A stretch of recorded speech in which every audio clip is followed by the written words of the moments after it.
Um, hey there, আশা করি আপনারা সকলেই ভালো আছেন। তো কখনো কি মনে প্রশ্ন জাগছে যে আসলে আমরা যে রেডিও ফ্রিকোয়েন্সিতে দেখি বা বিভিন্ন অ্যানালগ সিগন্যালগুলো দেখি, যে কিছুটা ওয়েভি শেপের যে সিগন্যালগুলো থাকে এরকম, এগুলা আমাদের মোবাইলে বা আমাদের ডিজিটাল সিস্টেমগুলো অ্যাকচুয়ালি প্রসেসটা কিভাবে করে। এই যে যেমন ধরেন যে আমাদের এই যে ওয়েভি সিগন্যালগুলো, এগুলো তো মানে এরকম ফ্রিকোয়েন্সি আকারে থাকে, রাইট? আর আমাদের ডিজিটাল সিস্টেমগুলো কাজ করে জিরোস ওয়ানে, মানে সিগন্যালটা কিভাবে জিরোস অ্যান্ড ওয়ানে কনভার্ট হয় বা স্টোর হয়। সো এগুলোর কাজগুলো করে বেসিক্যালি অ্যাডি কনভার্টারে। And in this video we going to talk about AD converters. আমি সহজ ভাষায় যাবো, এত ম্যাথমেটিক্যালি কমপ্লেক্স কোনো কিছুতে নিয়ে যাবো না, কারণ ওগুলো আমার অসহ্য লাগে। আমি থিওরিটিক্যাল এক্সপ্লেনেশনে যাবো, যাতে আপনারা ফিল নিতে পারেন, ফিল নেওয়াটা বেটার করে। So today we gonna talk about AD converter converters. অ্যারে কনভার্টারের কোর তিনটা কম্পোনেন্ট রয়েছে। একটা হচ্ছে একটা স্যাম্পলার, একটা হচ্ছে একটা কোয়ান্টাইজার, একটা হচ্ছে একটা কোডার। সো এই প্রত্যেকটা বিষয় সিকোয়েন্সে কাজ করে। প্রথমে স্যাম্পলারে একটা ইনপুট নেয়, এটা আর হবে, তারপর সেই একটা প্রসেস করে যে আউটপুট দেয় কোয়ান্টাইজার তা নেয়, দেন হচ্ছে কোডারের কাজ। সো আমরা লেটস সি একটা অ্যানালগ সিগন্যাল এরকম, যা আমরা ইনপুট দেব আমাদের স্যাম্পলারের কাছে। সো পুরো সিগন্যাল দেবো জাস্ট একটা পোর্শন দিয়ে আমরা জাস্ট বোঝার চেষ্টা করি। আমরা এই পোর্শনটাকে দিলাম, এটাকে সাইন ওমেগা টি দিয়ে দিলাম, শেষ। এটা সিগন্যালের ফর্মটা আর কি। জাস্ট আমরা এই সিগন্যালটাকে অ্যাজ আ ইনপুট দিয়েছি আমাদের স্যাম্পলারের কাছে। সো আমাদের স্যাম্পলারে লেটস সি সিগন্যালকে একটু ব্রেক ডাউন করি বড় সড়ো করে। স্যাম্পলারের কাছে এরকম একটা সিগন্যালের পোর্শন বা পার্ট বা একটা সার্টেন মানে অংশ আমরা ইনপুট হিসেবে দিয়েছি। এবার স্যাম্পলারে কি করবে? স্যাম্পলারে যা করবে আমরা তা বলবো, বাট এই যে সিগন্যালটা, এটাকে আমরা কিভাবে বিটসে কনভার্ট করবো আমরা তা শিখবো আর কি। আমরা সহজ ভাষায় প্র্যাকটিক্যালি থট প্রসেসের মাধ্যমে নেওয়ার চেষ্টা করবো। ম্যাথমেটিক্যাল নোটেশনগুলোকে দূরে রাখবো, সেগুলোর জন্য অন্য ইউটিউবার আছে প্রচুর ম্যাথমেটিক্যাল বকবক করার, বাট আমি বকবক পছন্দ করি কথা বলতে, বাট এই ম্যাথমেটিক্যাল বকবক আমার পছন্দ না। আচ্ছা, স্যাম্পলারের কাজ হচ্ছে সে ফ্রিকোয়েন্সি স্যাম্পলিং করে বা মানে ফ্রিকোয়েন্সিকে স্যাম্পল হিসেবে নেয়। সহজ ভাষায় বললে ফ্রিকোয়েন্সির স্যাম্পল নেয় সে। দেখছে এটা একটা সিগন্যাল যেটার মনে করেন এ পর্যন্ত টাইম, রাইট? এটা বিভিন্ন সময়ে, এটা মনে করেন আমি ভোল্ট ধরলাম বা এক্স ধরলাম, এক্স বি। সো এই যে সিগন্যালটা, এটা মানে শুরুতে ছিল একটু লো, দেন আস্তে আস্তে আস্তে আস্তে বাড়ছে ফ্রিকোয়েন্সিটা, দেন একটা পয়েন্ট এটা পিকে ছিল, এরপর আবার সিগন্যালের ফ্রিকোয়েন্সিটা কমছে, রাইট? এভাবে তুমি সিগন্যালটা যাচ্ছে, এটা সময়ের সাপেক্ষে যাচ্ছে। শুরুতে এটা কম ছিল, এরপর বাড়ছে একটা সময় পর, একটা সময় পর আবার কমে গেছে। সো স্যাম্পলারের কাজ হচ্ছে সে মানে এই যে সিগন্যাল, এটাকে কিছু সময়ের মানে হিসেবে ভাগ করে নেবে, মানে সময়ের সাপেক্ষে সে ভাগ করবে বিভিন্ন স্টেটে, অ্যান্ড দেন সে এই স্যাম্পলগুলোকে নিবে, নিয়ে বাকি কোয়ান্টাইজারের কাছে দিবে। সো আমি যে বিষয়টা দেখালে আলো হবে। তো সময়ের সাথে সাথে মানে ও সময়কে ভাগ করে দিবে, এই যে সময়টা এটা হচ্ছে সময়। তো সিগন্যালের বিভিন্ন সময় সেরকম মার্ক করে দিবে, ওকে? এবার সে বিভিন্ন এই সময়গুলোর স্যাম্পল নেবে, যে ওই সময় ফ্রিকোয়েন্সিটা কেমন ছিল। লেটস সে এই যে এই সময়টা, লেটস আমি এটাকে T1 ধরলাম, এটাকে T2 ধরলাম, এটাকে T3, বিভিন্ন সময় আর কি, এটাকে T4 ধরলাম। লেটস সে T1 এ সিগন্যালের স্ট্রেন্থটা ছিল এ পয়েন্টে, এটাকে আমি ধরলাম 3.5 ভোল্ট। এই সময় ফ্রিকোয়েন্সিটা ছিল মনে করেন এ পয়েন্টে, লেটস এটাকে আমি ধরলাম 4। এই সময় ছিল মনে করেন ধরি 4.1 ভোল্ট, ভোল্ট হিসেবে ধরলাম আর কি, আমি এটা মেজারমেন্ট হিসেবে রেশিও হিসেবে। এই সময় ধরলাম আবার 3.5 ভোল্ট। তো এখন স্যাম্পলারের কাজ হচ্ছে সে এই বিভিন্ন সময়ে সিগন্যালের স্ট্রেংথটাকে রিটার্ন করে, যে কেমন ছিল সিগন্যালের স্টেটটা, কেমন ছিল স্টেটটাকে রিটার্ন করে অ্যাজ আ স্যাম্পল হিসেবে। স্যাম্পলারের কাজ এতটুকুই। সে যখন এই যে স্যাম্পলগুলোকে কালেক্ট করছে, সে তার কাজ শেষ, ও বলছে ভাই আমার কাজ ডান। এবার সে তার স্যাম্পলগুলোকে কোয়ান্টাইজারের কাছে দিয়ে দিল। কোয়ান্টাইজারের কাজ হচ্ছে সে এই প্রাপ্ত স্যাম্পলগুলোকে লেভেলিং করবে, বা এটাকে কোয়ান্টাইজিং লেভেলিং বলে, if I am not wrong, but who cares, আমরা এখানে বুঝতে দিয়েছি, মুখস্থ করার জন্য বই আছে, okay? Who cares, I don't care, okay? ভুল পড়লেও সমস্যা নাই, পড়া ফিল নেওয়াটা ম্যাটার করে। ওকে, পড়া ফিল নিতে গেলে পড়া যায়। সো আমাদের আবার কোয়ান্টাইজারের কাজ, কোয়ান্টাইজার লেভেলিং করবে। এখন লেভেলিং করার বেশ কিছু নিয়ম আছে, নিয়মগুলো আমাদের সবচেয়ে সহজ। লেটস সি লেভেল,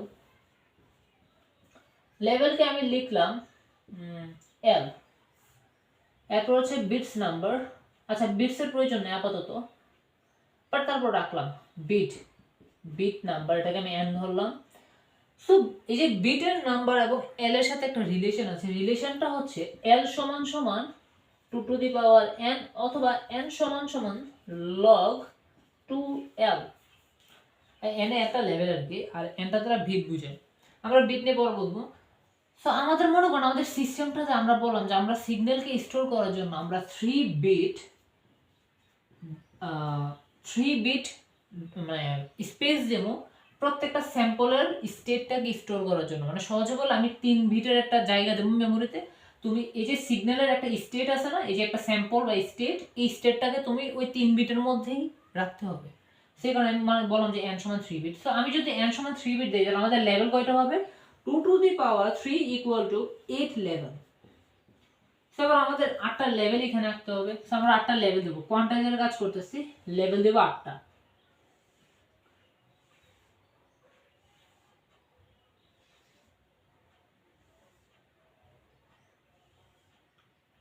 সো 8টা দিয়েছি, তো আমার মানে দাগে ভুলতে পারে, বাট 3.5টা অ্যাকচুয়ালি এ পয়েন্টে থাকবে, যেহেতু এটা সেম 3.5। আর লেটস সে 4 পয়েন্টের দিকে, আর 4.1টা একটু উঁচা দিয়ে দিই, তাইলে দেখতে সুন্দর আর কি। এই যে 4.1 একটু উঁচায়, আর 4টা ঠিক আছে বরাবর পয়েন্টে করছে ধরুন আর কি। জাস্ট অ্যাজিউম, ওকে। সো আমাদের লেভেলারের কাজ শেষ। ও কি করছে আবার, এই যে লেভেলগুলো এগুলোকে অ্যাড্রেস করবে কিভাবে? ও বাইনারি দ্বারা অ্যাড্রেস করবে। যেমন হচ্ছে এটাকে 0 0 0 1 0 0 0 1 0 1 1 0 0 1 0 0 না, এটা হচ্ছে 1 1, এটাকে মুছে দিই আপাতত। 0 আরেকটা লেভেল ছিল আমার, মেবি দেওয়া হয়নি। আরেকটা টপ লেভেলে ছিল, মানে দেওয়া লাগবে। 8টা লেভেল না, 1 2 3 4 5 6 7 8, ঠিক আছে। 0 1 0 1 1 1 1 1। আচ্ছা, মোটামুটি সবগুলো লেভেল আমার হয়ে গেছে। এই যে 8টা লেভেল, 8টাকে আমি বাইনারি, আমি যদি ডেসিমাল ফর্মে দেখি, আমি 0 1 2 3 4 5 6 7, এই 8টা মানে স্টেটে ভাগ করতে হবে লেভেলগুলোকে।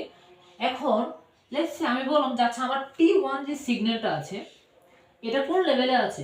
1 0 0 এই লেভেলে আছে না?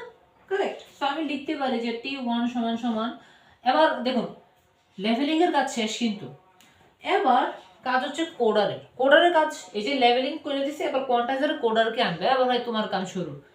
কোডারে কি করবে? ও এবার প্রত্যেকটা এই যে সিগন্যালের T1 স্টেটটা ছিল 3.5 ফ্রিকোয়েন্সি, ও এটাকে আবার বাইনারি কোন লেভেল আছে? 1 0 0। T2 4, এটা হচ্ছে T2 4 1 1 0। T3টা একটু উপরে আছে, এটা আমি 20 রাখছি। দেখুন T3টা একটু উপরে আছে, রাইট? এটা না 110 তে, না 111 এ। T4 ও আচ্ছা এটার মতনই, T1 এর মতনই 100। দেখুন এখানে আমার কোডারের কাজ শেষ। কোডারে বিট অ্যাসাইন করে দিয়েছে প্রত্যেকটা স্যাম্পলের জন্য। ওকে, এবার আমি যদি সিগন্যালটাকে একটা লাইনে প্রকাশ করি, লেটস এভাবে প্রকাশ করলাম আর কি। এটাকে আমি মনে করেন খালি রাখলাম, আর 100। এখন দেখুন আমার যে অ্যানালগ সিগন্যালটা ছিল, এই যে একটা মানে পোর্শন, এই অ্যানালগ পোর্শনটা এখন একটা বাইনারি 4টা মানে ডিজিটের মধ্যে, মানে 4টা টোটাল মানে স্টেটের রেকর্ডের মধ্যে কনভার্ট হয়ে গেছে না? সো এইভাবে অ্যাকচুয়ালি কনভার্সনটা হয়। এখন একটা বিষয় আপনারা তো খেয়াল করছেন, যেখানে ট্রি আমি কোনো স্টেট রাখি নাই। সো অ্যাকচুয়ালি এটাকে আমি একটু ইচ্ছা করে এরকম উল্টাপাল্টা কাম করছি। সো দেখুন এটাকে সমাধান করা যায়। সমাধান করার সবচেয়ে সহজ রাস্তা হচ্ছে আমাদের লেভেলগুলোকে আর একটু বাড়াই দিলে, তাহলে এটাও কোনো না কোনো লেভেলে পড়ে যাবে, রাইট? যদি আমাদের এখানে বিট সংখ্যাটা আমরা বাড়াই দিই, ওকে, বিট সংখ্যাটা যদি আমরা লেখছি, আমরা 4 বিট দিয়ে দিলাম, তাহলে 2 to the power 4 equal to 16টা লেভেল। তাহলে 16টা লেভেল হলে এই জায়গাটা একটু গিজ হয়ে যাবে না? এই যে অনেকটা গিজ হয়ে যাবে। তখন দেখা যাবে যে এই যে এই 4.1 এটাও কোনো না কোনো লেভেলের আন্ডারে পড়বে, আমরা এটাকেও মার্ক করতে পারবো, সমস্যা নেই। তাহলে আমরা কেন লেভেল বাড়াই দিই না? ওকে, কেন আমরা লেভেলটা বাড়াই দিই না? সো এটাতে আসলে একটা সমস্যা হচ্ছে, আমরা লেভেল যত বাড়াইবো, আমরা দেখতেছি আমরা যত বিট বাড়াইতেছি তত আমাদের লেভেল আমরা বাড়াইতে পারতেছি। দ্যাটস মিন আমরা এখানে যদি লেভেল দিই, লেটস আমরা 16টা লেভেল দিলাম লগ 2, তাহলে আমাদের আস্তে আস্তে 4, আমরা 4টা বিটের প্রয়োজন। লেটস আমরা দিলাম 32 লগ 2, তাহলে আমাদের আস্তে আস্তে কত, 2 টু দি পাওয়ার 5 মানে 5। এখানে একটা বিষয় দেখুন, যত আমরা লেভেল বাড়াইবো তত আমাদের বিট সংখ্যা বাড়বে। এই যে সেকেন্ড সূত্রটার মধ্যে দেখুন, লেভেলের সাথে রিলেশন যেটা করছিল, যত লেভেল বাড়বে তত আমাদের বিট সংখ্যা বাড়বে, এবং যত বিট সংখ্যা বাড়বে তত আমাদের ডেটা কস্ট বাইরে যাবে, রাইট? এই যে ট্রান্সমিশনের ডেটা কস্ট বাড়বে। সো আমাদের একটা ব্যালেন্স খুঁজতে হবে যেখানে আমাদের ডেটা কস্ট ব্যালেন্সে থাকবে, প্লাস আমাদের এরকম সিগন্যাল লস হবে না। এখন এটা কি, এটা অ্যাকচুয়ালি সিগন্যাল লস বা ট্রান্সমিশন ফল্ট বলতে পারেন। অনেক সময় দেখবেন কল দিলে আমরা মাঝে মাঝে হ্যালো বালা শুনি, হ্যালো আসনি হনো, বালাটার শোনা যায় না। এই যে বালাটা কই থেকে চলে গেল, ওই বালাটা ওইখানে চলে গেছে ভাই। এই যে অ্যানালগ সিগন্যালটা যখন টাওয়ারে গেছে, টাওয়ারে গিয়ে প্রসেসিং এর সময় এই ভালাটা চলে গেছে বাইনারির সাথে। I have got that, right? তো এভাবে আসলে চলে যায়। এটাকে সিগন্যাল লস বলতে পারেন, সিগন্যাল ট্রান্সমিশন ফল্ট বা যাই বলুন, আপনার খুশি, মন খুশি মতন বলুন, আমি কোনো বাধা দিইনি। সো এটা আসলে নির্ভর করে যে আপনি বিট সংখ্যার সাথে লেভেলের রিলেশনটা কিভাবে করবেন। এটা আপনাকে ব্যালেন্স করে নিতে হবে যে যত বেশি বিট বাড়াবেন লেভেল তত বাড়বে, সিগন্যালের অ্যাকুরেসি তত বাড়বে, তত ডাটা ট্রান্সমিশন কস্টও বেড়ে যাবে। যত লেভেল কমায় দিবেন সিগন্যাল তত লস্ট হবে, বাট ডেটা খরচ, ট্রান্সমিশন খরচ কমে যাবে। তাই এখানে দেখবেন মিলিটারি এই যে রেডিওগুলো থাকে, এরা মোটামুটি গ্যার গ্যার গ্যার গ্যার করে, কারণ তাদের মধ্যে আসলে সিগন্যাল লস হয় প্রচুর। বাট তারা অল্প ডেটা মানে কনজিউম করে অনেক ট্রান্সমিশন করতে পারে, মানে তাদের তো বোঝেনি নেটওয়ার্কগুলো। But on the other hand আমাদের দেখেন আমাদের ডেটা কত কনজিউম হয়, এই যে ভিডিও কল করো, অডিও কল করো, লাইক কত পরিমাণ ডেটা কনজিউম হচ্ছে, বাট আমরা কত স্মুথ চলতেছি না। So there is a cost, right? আপনাকে কস্টটাকে ব্যালেন্স করতে হবে। সো এইভাবে অ্যাকচুয়ালি এডি মানে অ্যানালগ টু ডিজিটালি কনভার্ট হবে। আপনি যেটা রিভার্সও করতে পারবেন, আপনি যদি এটাকে ইনপুটে নেন, এটাকে ইনপুটে নিয়ে আবার আপনি কোডার থেকে কোয়ান্টাইজারে যে লেভেলগুলোকে ফাউন্ড করে আবার স্যাম্পলারে যে সিগন্যালের এই স্টেটগুলোকে বার করেন, বার করে আপনি আবার এরকম করে একটা অ্যানালগ সিগন্যাল ক্রিয়েট করলেন। আপনি চাইলেও রিভার্সও করতে পারবেন, there is no problem. But এক্ষেত্রে দেখা যাচ্ছে যে সিগন্যালটা লস্ট হয়ে গেছে, এটি ইস্যু। লেটস সে আমাদের মোবাইল ফোন থেকে আমরা একটা সিগন্যাল পাঠাইলাম টাওয়ারের মধ্যে, টাওয়ারে এটাকে পাঠাই দিল মানে করেন গ্রাহকের কাছে অপর মোবাইলের মধ্যে। এই যে ফাঁকে যে বিটটা গায়ে হয়ে গেছে, তখন আমি বললাম হ্যালো বালা আসনি, এখন হ্যালো আসনি, এই বালাটা গায়ে হয়ে গেছে এই পয়েন্টে। এটা মজা লাগে আর কি, মজা লাগলো দেখে শেয়ার করলাম কনভার্সেশনটা। অ্যাকচুয়ালি আরও অনেক কমপ্লিকেটেড ম্যাথমেটিক্যাল অনেক নোটেশনস আছে, অনেকগুলো বিষয় আছে, আমরা সেগুলো নিয়ে আলোচনা করি, আমরা জাস্ট ফিল নিয়েছি। Thank you all, and that's all for this video.